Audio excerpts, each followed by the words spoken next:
Welcome to Pete and Hannah's Watch List. I'm your host, Pete Mitchell. I'm here with my great co-host, Hannah. Hello, people. Hannah, we're here today for What's Next, the show where we help you figure out what to watch next.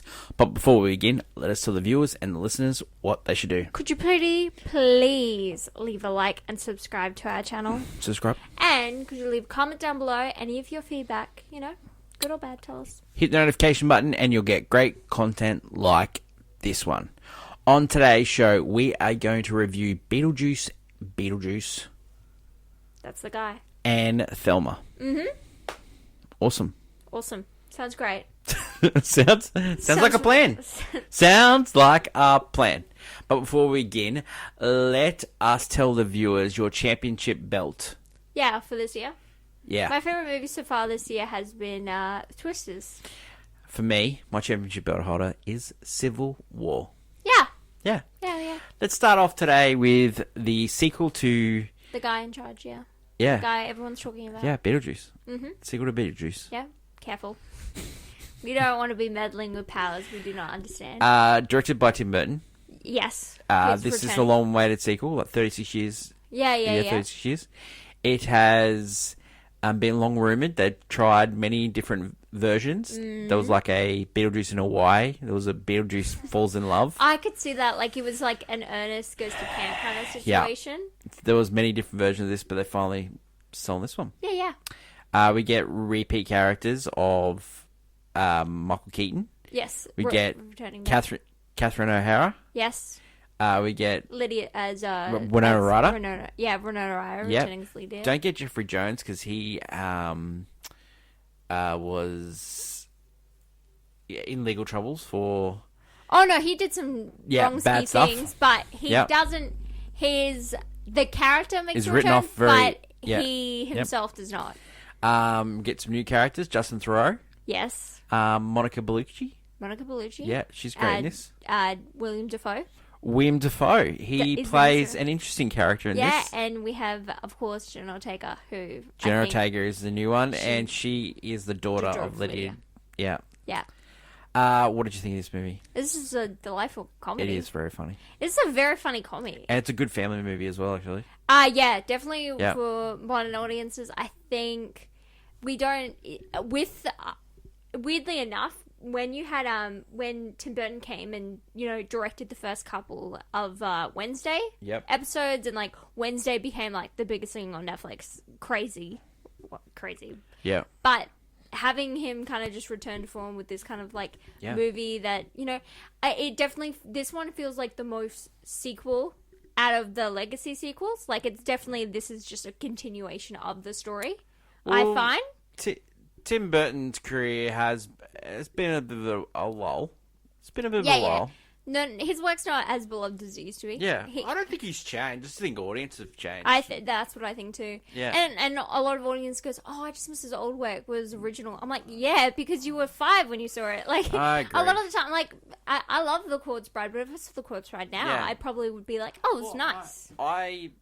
I watched Dark Shadows not too long ago. Dark Shadows was that was an interesting film.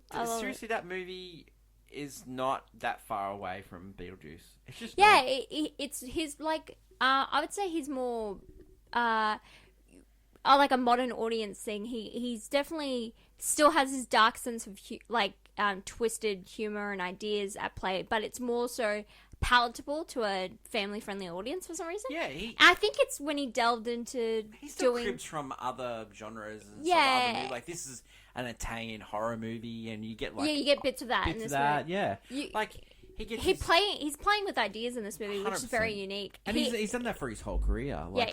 Yeah. And I don't know. This film itself. If you don't like the story, it's basically Lydia is a paranormal activity ghost specialist. host. Ghost host. She continues to speak to the dead. Catherine O'Hara, she's still in the art world, but she has a daughter, and she's lost her husband. She has a daughter that's in boarding school. They don't have a good relationship. They lose Jeffrey Jones's character, the father. The dad dies. He dies. They go back to the hometown, and hilarity ensues. This movie is really funny. I laughed in it many times. Yeah. We were lucky enough to see it at the premiere, Queensland premiere in Australia. Yeah, at Warner Brothers. Warner Brothers Movie World. It was a fantastic time. Very lovely. But seriously, this movie, like, I had really low expectations. I think that really helped. Yeah, and no, this movie I did is too. very, very funny. And I really enjoyed how they wrote off characters like Alec Baldwin and Gina Davis are Don't not in this return it, movie. yeah. And the way they wrote them off was just... I found that really funny to me. You know why I find that funny? It's also because it reminds... It's just like how movies... It does feel like a movie from the 90s. Like, this would have been this... Weirdly enough, a lot of this feels like a sequel movie you would have gotten back then, and it's happening now. And it's still got that same humor and vibe to it. I mean, like, there's I just love the internet being hilarious about things like, you know, Tim Burton doesn't put certain people in his movies, and he has this whole Soul Train bit. Yeah. Like, he's just messing around. He does not care anymore. He doesn't. And it's actually really, I don't know, it's refreshing. There's a couple of good cameos in this movie. It's really funny. I just enjoy it. It's a nostalgia fest. It's along the lines of Top Gun Maverick. It's along the lines I of would say those are more like a successor thing. This one feels like a more like direct sequel idea. That's why I feel that's why I feel like it's a different. lot of the characters, I think it's better than recently we got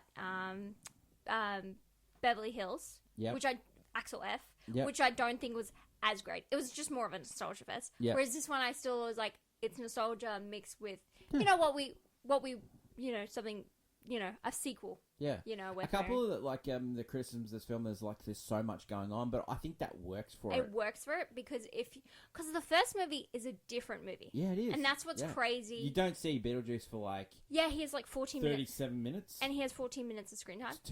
And not only that, like the movie, you see him early on. The movie is a very slow burn. Yeah. This one is a comedy from start to finish. Yeah. And it's very funny in that sense. Yeah, and also, I think when you have a lot going on, the thing is they're trying to misdirect you with certain ideas because that's the whole point of the story. This movie is great for kids as well. I think it's adults, kids, everyone. Yeah, it's really family dark movies. Would you recommend people watching this? 100%. Especially a theater. Yeah. It's a very popcorn friendly movie. 100%. I would say very fun. Rating for me is Golf Club. What do you think? Yeah, very good. Like a very solid comedy. Yeah, everyone could find a joke to laugh at. You know, kind of thing. You know, love pleasant. it. Pleasant. I loved it. And, very fun time. Yeah, you should go see it. I miss Bob. I love Bob. He's my favorite character. He's my new favorite character in the entire series. I love it. I love him. I love it. Beetlejuice is in cinemas all around the world now. Yep. The next movie we're going to review, and we finally got it in Australia, is Thelma. Now, Thelma stars a great June Scribb, who's in heaps of movies. Like, she was great in Nebraska. She stars as a 1-year-old grandmother who gets swindled out of $10,000, and then she goes on the run with the great Richard Roundtree, who passed away earlier this year. Yeah. And hilarity ensues. It's sort of like a elderly comedy. Elderly couple on a heist movie. It's really enjoyable. I loved it. Yeah, it's that kind of road trippy aspect, and dealing and the way it's the tension comes from like she's trying to escape like her daughter and her grandson are a bit like trying to make sure she's safe, and played by Clark Gregg and Parker Posey. First time director Josh Margile does a great job. It maintains a great tension throughout the movie, but it also has heart, and you really actually care what happens to. I find it's a slow burn to that beautiful because the ending's quite joyous. You're like so rooting for how the story it just comes makes together. This movie makes you feel about your own mortality. It makes you feel about your parents' mortality. In a delightful way. It makes you think. It is really enjoyable. This movie. It's very delightful. I can highly recommend it. I'm glad it came to Australian cinemas. Yeah. If you haven't seen Thelma, you should see it. It's the most delightful movie of the year. June Squibb, she is a chance to win Best Actress. She's great in this movie. Yeah, she's so good. Yeah, she really so plucky. She's like, just some of her lines in this. It's just really good. She's also very heartwarming because you just feel for her. Yeah. Yeah, because you really do feel you're like kind of like I want to get this guy because you're like how can you do this to her? I love that. Hannah, I think this movie deserves a rating of a banger. I think it's one of the best movies of the year. I was gonna suggest it too. I think it's actually really delightful. I really think this is one of the best movies of the year. In its league of like these kind of older actor movies, I would say like these. This is it for today's show. Really love Thelma. Beetlejuice. Also fantastic. 2 great movies, and you can see them in Australian cinemas now. Thelma you can get on VOD in the States as well. That's true. That is my lovely co-host Hannah. Tomorrow is movie news. Really looking forward to that. Thank you to everyone for listening and watching. And until we meet again, long live cinema. And it's bye for now. Bye.